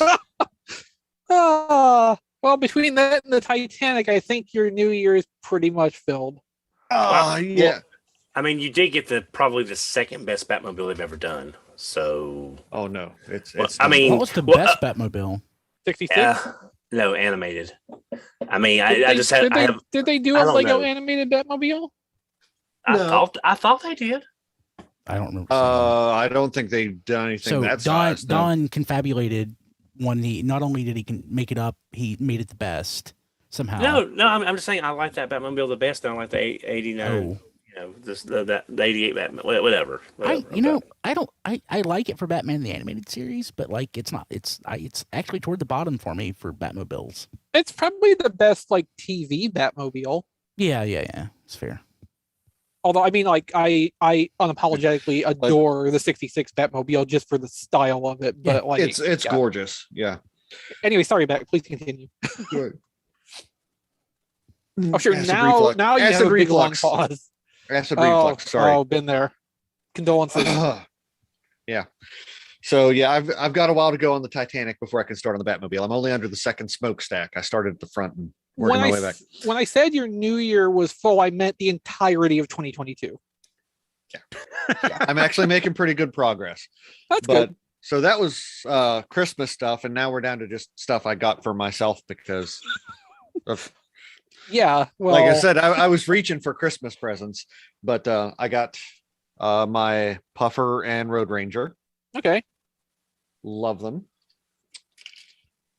And some more Marvel Legends because I like them. I got the Rider series Black Widow. Quite nice and updated outfit. Luckily, she comes with two heads. She comes with a long hair and a short hair option. Oh. I have the classic packaging, the retro Black Widow, and I never really liked the head on that one. So the long haired head went to that body and improved it vastly. So it's like nice. two figures. While we're talking Marvel Legends, I want to pick your brain real quick. So I got my pre-order for the Reed Richards and the Susan Richards figures. So the invisible one, and then whatever the variant is for Reed. Was there a variant for Reed? Is there? He's in a box. I think it was just Sue and Johnny. Reed's in a box though. No, Reed's on a blister. The new one Reed's on a blister card. Okay. God, did I get two Johnnies then? So that was actually my question was, is there one for the Thing? No, I don't think Reed has one, and No. I haven't seen anything about the Thing either. Let me double check. Maybe there was an invisible Sue and a not flamed on Johnny. yeah, because I asked Matt. Question for you guys: what did I actually buy? Yeah, Yeah. basically. Well, see, I asked Matt about the thing because I've got the Marvel Legends thing, and he said it was just a slight recolor of that because I thought it was a great looking figure, even though the Fantastic Four doesn't hold a lot of importance for me. But yeah, I've only seen Reed and Sue and Johnny have the variants. okay. I could have swore that I got a Reed in a box. Maybe no. I just got two. I got two Johnnies. Okay, that's what it was. Never And mind. from the retro X-Men wave, I picked up the Silver Samurai. Oh, that's nice It's actually looking. been out for a while. It is really nice looking. I had skipped on it originally, but the sculpting on this thing is really nice. Like he really detailed the crap out of that samurai armor. So yeah, and I got that at a decent price too. And to round out the villains wave, I got one of Don's very favorite characters. I got Arcade. Kill it with fire, please. No, that's what he did to Young Avengers. Avengers Academy. It's a mess. It's a mess. It needs to die in a fire. And times. yeah, lastly, I got the X-Force 3-pack. So I've got properly 90s Domino. Oh, nice. And looking like straight out of G2 Richter. Just look at that neon green and blue. It's amazing. And Cannonball's legs.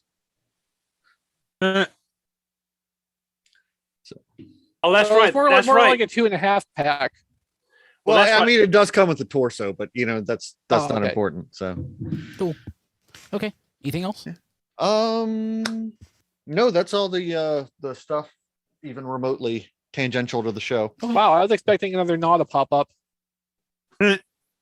Well, they only bought me one. So. Oh, they don't know you as well as we do. They don't know the joke. No. So, Rob, what'd you get? Okay, I got some stuff. First up for Christmas, it was video games this year for the most part. My brother got me a 3-pack of the Dragon Quest remakes for the Switch, which not available. They're only available as downloads in the US, so nice to have a hard copy of that. I understand they don't have any of the bonus material from the remakes, like it doesn't have any of the optional dungeons or the board game bits from Dragon Quest 3, but it's nice to have those on a current system to play. Especially, maybe I'll actually get through 2 this time. Probably not. But also, Angel got me a copy of Nier Automata, which I've been meaning to play for years. So I can now have a copy on hand while I mean to play it for years and probably don't get to it. But I've heard a lot of good things, and I've actually the creator of the game, I've never played anything of his, but I've enjoyed basically every interview I've ever read with him. So that's probably a good start.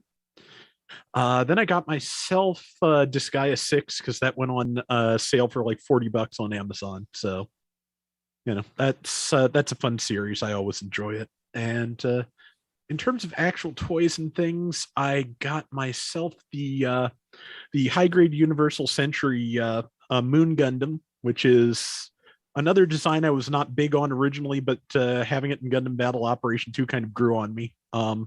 It's a Gundam with a series of for lack of a better description, a set of telepathically controlled aluminum siding in the shape of a crescent moon on its back. So the things they're doing with fin funnels these days. Yes. Yeah, it's an interesting looking kit, and eventually I'll actually build it. That's how these things go. I also got something I've been meaning to get for probably 15, 16 years, which is the extended mobile suit in action Sharzaku, which is it's a decent mold, good articulation, comes with a lot of weapons, which I had forgotten how huge MS in action weapons could be. Like the MMP-80 machine gun in there is supposed to be a fairly compact machine gun, and it's enormous. So it's kind of funny. But except for it was brand new in the package, it smells a little bit like it's been in somebody's basement for a very long time. Like strong smelled mold there, but it still smells better than half of my Gundam figure collection at this point, so I'll take it. And lastly, I did get myself Beast Wars Megatron from the Walmart sale when it was on sale for $15. To get the free shipping, I got Volume 6 of Gundam the Origin, which is, nice to have that. I'm halfway through the manga now. But yeah, I like Beast Wars Megatron. I opened him before the show. Nice figure, very, it's probably about the same height as the Kingdom one in robot mode, but the dinosaur is just so much larger. It's really kind of weird in that sense, but it's fun. It's a nice toy. The mutant mask reminds me of nothing so much as a Dark Knight helmet from Final Fantasy, and very, very good use of $15 in my opinion. The box was fairly well Walmarted because they shipped it in a plastic bag, but luckily the toy was undamaged. And I was always going to open it, so I'm just going to let that go. That's so weird because my Cheetor came in a box. Yeah, a crushed box, mind you, but still a box. But they sent your Megatron, a bigger, bulkier thing, in a bag. Mm-hmm. Yeah. So I could not explain to you why, but yeah, bagged Megatron, squished box, toy is fine.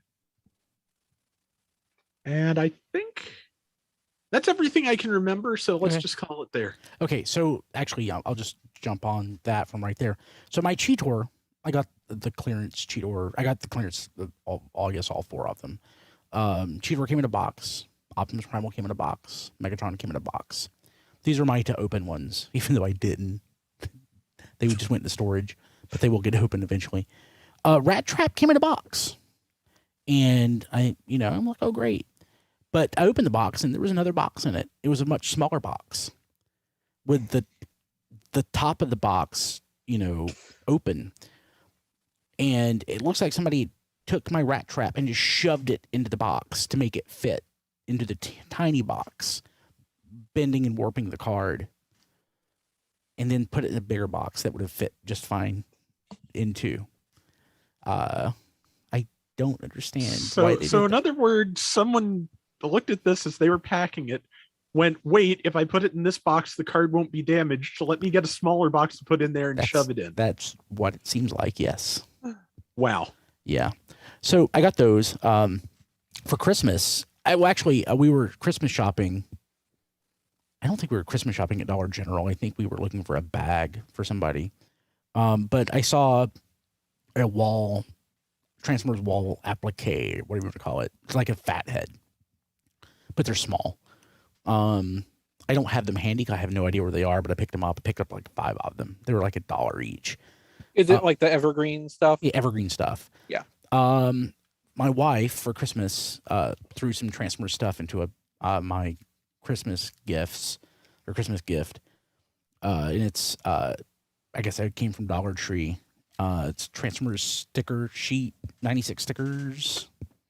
It's all evergreen stuff. A pencil pouch and tattoos. Nice. Yeah, Transformers tattoos, 25 tattoos. So I just love crap like this. I guess this one is. I guess everything is off topic, but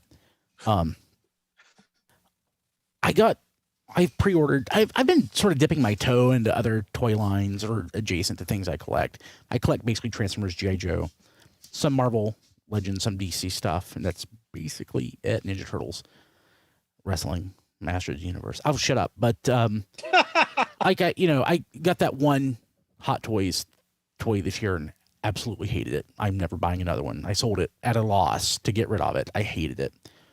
I ended up getting that Mezco 112 Dr. Fate. I'm not going to buy a bunch of these. I'm buying, sparingly, like when I see something I really want. And I love that Dr. Fate, so I pre-ordered the Superman that's coming. I don't know when I'll get it. And it comes with the Black Mercy, I just realized. I missed out. But I had pre-ordered 2 or 2.5 Mafex figures. And I got my first 1.5. It's Dark Knight Returns Batman and Kelly Robin. And it is flipping awesome. It's stupid expensive for what it is. But they are flipping awesome. So is she not articulated, Brian? She's fully articulated. She's just like a quarter of his size. So yeah, she is fully articulated, and she has extra fists and heads and stuff. She's just much smaller. So, God, they're awesome. I'm the only other one that I have is the Batman 500 Azrael costume, and hopefully I'll buy no more. But I'm seriously looking forward to that one because it's crazy in 90s, and I just had to have it. I'll do the one on-topic thing, other on-topic thing that I had this week, which is Soundwave. Yes, you had thoughts. Studio series. It doesn't have an alt mode. So in my mind, it basically, I didn't transform it into the binoculars or into the sandwich or whatever it is. So as far as I'm concerned, it is just robot mode. Well, that's as the movie intended, apparently. Yes. So, the thing is, in a way I like it, in a way I hate it. For $30, I think it's too much. But proportion, like it's not too fat. There's not like a lot of kibble. It's the design is lean and mean, but he is thick. He's broad and bulky. But it's otherwise it's pretty simplistic, but it's not a bad action figure. The toy that I always refer to when I talk about like a Transformer, it's also a nice little action figure, is going back some ways, is Beast Machine's Deluxe Optimus Primal, because he's just a neat little robot that is kind of a nice little toy that. And I don't know why I've anchored on that one over the years, but I have. I mean, for the most part, a lot of Transformers fall into that camp of a pretty nice robot mode. It's a pretty lean and mean robot. That should be like $15. And it shouldn't transform. It should be like there should just be a red version of this, but with Generations plastic instead of like the plastic they make red out of, which feels more like, more basic action figure material. So I don't know. But you said you didn't think that should be $32. Don't forget, by the time you buy Ravage to add to that and complete it, you'll have spent closer to $45 on the complete Soundwave. Yeah, I know. I'm not looking forward to that. So Amazon shipped my first, the only one I bought from Amazon, but they shipped my first Alley Viper. It is very nice. Nice. I don't know why I have so many on pre-order. I could probably live with just maybe one or two. No, you can't. Well, so I think I have 3 on the way from GameStop. And I found out tonight looking at my pre-orders from Big Bad that I have 2 from them. So I'll have 6 of these total. But I like it. I've always loved the Alley Viper design. It's gorgeous. Yeah. So, but I've got some of the other Vipers. I've like the troop builders from Classified. I've managed to score. So, it's not, I guess, out of place. But Big Bad last week shipped me my first 4 bats. Oh, nice. Yeah. And it's nice. It really is. I love the bat design. And I guess as far as a classified bat, this is as good as it's going to get. But I don't know, just something I think the design works better in 3 3/4 inches or 4 inches than classified. And generally speaking, everything works better in 3 3/4 inches. That's what I was about to say. That's G.I. Joe, on the whole. Yeah. G.I. Joe shouldn't be 6 inches. It should be 4 inches. And I'm going to have like a dozen of these in the next month. But G.I. Joe needs to be 4 inches. They need to drop classified and go to a proper G.I. Joe scale. Well, keep in mind the context here, though. Even if they sold a 4-inch version, those are like $21. The 4-inch figure they would have to sell for $16, $17. I don't care. Because of the economics. So you don't care, but other people might. Yeah, well, they can go screw themselves. I don't care. I'm just saying, it's a joke. I don't mean that really. Just think of it from Hasbro point of view, where it makes more sense to, for a couple dollars more, sell a 6-inch figure, even though it's not what G.I. Joe collectors actually want. Because I don't think you're alone in thinking they should be 4 inches and not 6 inches. Yeah, classified is nice, but it just doesn't feel like G.I. Joe. It feels like something different. G.I. Joe is about vehicles and play sets. That always has That's been. exactly right, and you don't get that with this. What Hasbro needs to do is bootleg the Mega Constructs minifigures and make that their G.I. line. Yes. I do want a Serpentor with his little thing. Brown Chariot. sled thing. Yeah, the sled thing. That would be awesome. I know it's going to be more than, It'd be one of those like $35 like Cobra Island things. Yes, I want that. Which would also mean you'd never be able to actually find one to buy. Yes. So It'd really, be a Cobra Island thing. yeah. So also real quick, looking at the Discord, Wheeljack64 asked, "How did you sell Hot Toys at a loss?" Well, I tried to sell it for what I paid for it, and nobody wanted it. So That'll do it. yeah. Well, there you go. I tried both on eBay and on on Twitter and on Twitter it was going for about $40 less than the retail price. Pardon me, on eBay it's going for about $40 less than the price, and it was Spider-Man 2099, and nobody wants it. So yeah. And let's see here. Last thing I got was, let me move this out of the way. My Super 7 reaction Arctic rescue vehicle set that I ordered last week during the show. That's a pretty good turnaround time. It was. Especially considering Christmas was in between. Brian, then your and box now. is empty though. I think they ripped you off. Oh no. What do you mean? Your box that you just showed off was Oh, it's empty. Yeah. So thank you. You saw that. So here it is.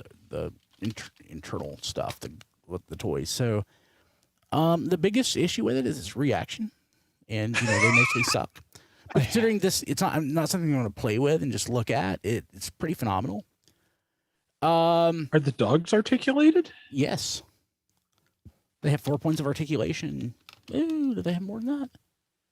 To be honest, I can't see a Hasbro version of that set actually having that for them. So I'm actually impressed by that. I figure the reaction ones, they figured it was worth it because they could just, stamp out a bunch of those and not to make unique dogs. Where That's I think true. Hasbro would probably want to make each dog at least somewhat individualized. 6 points of articulation. The head. So what you're saying is that a reaction dog has more points of articulation than a standard reaction human. And more than an official dog, which has 0 points of articulation from a Real American Hero. So yeah, that's what I was thinking. Yeah, each leg, the head, and the tail. Wow. Wow. So my problem with this is, it said that Snake Eyes glows, which is technically true. Based on the photos, it glows in day, and you can see it in like regular light. Well, if you add some black light to your home lighting, it probably would work that way. No, I don't think so. Oh, okay. So, it is very dim. It glows in the dark. You have to charge it, of course, through whatever.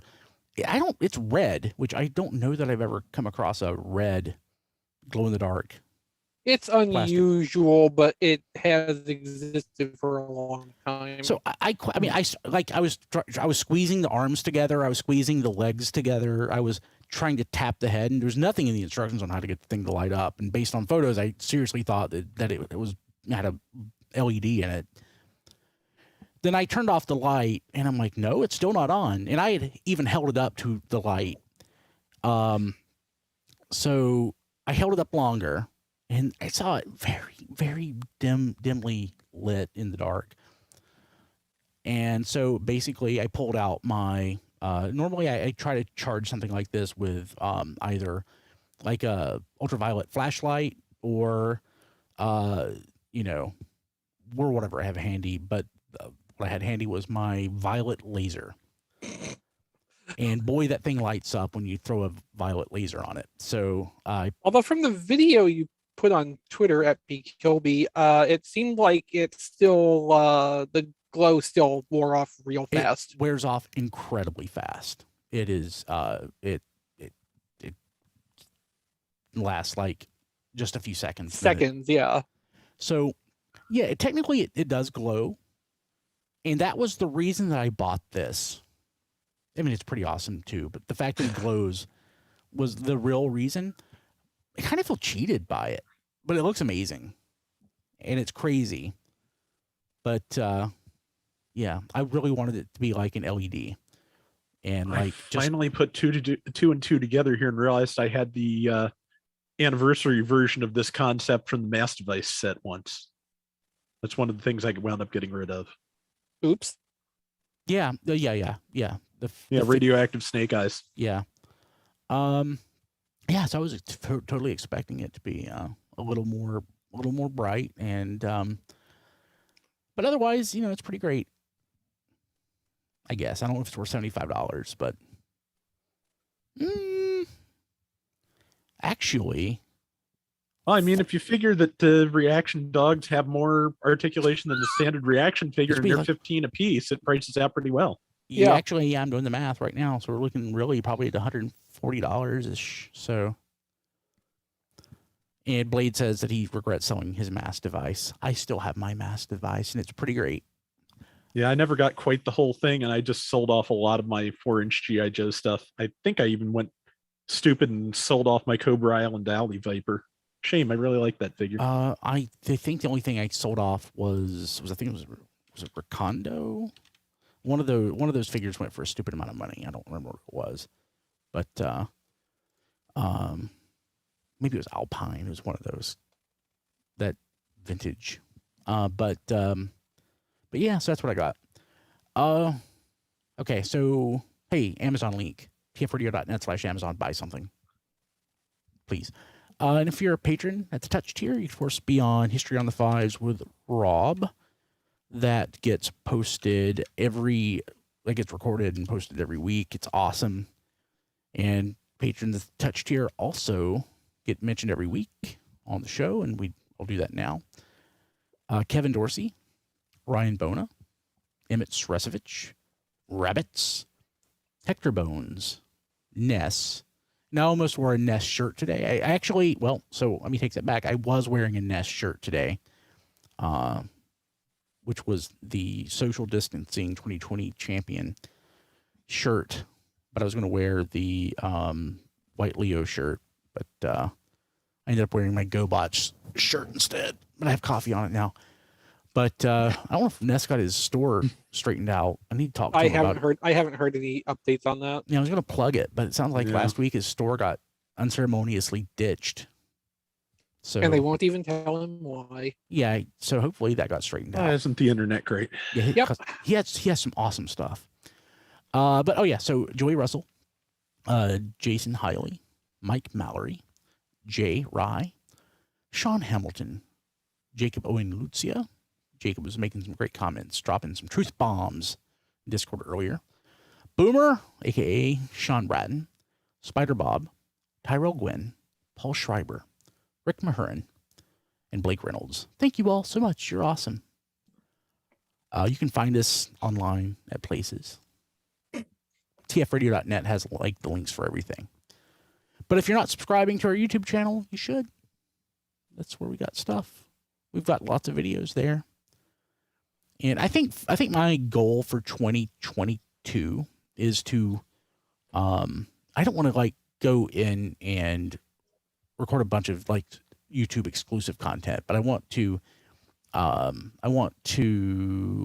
take the content that we already have and curate it better for YouTube, because we have a lot of content, but I just throw up stuff and I don't tag it. I don't give it good names. Oftentimes don't give it good thumbnails. I need to go in and fix that and better curate what we have.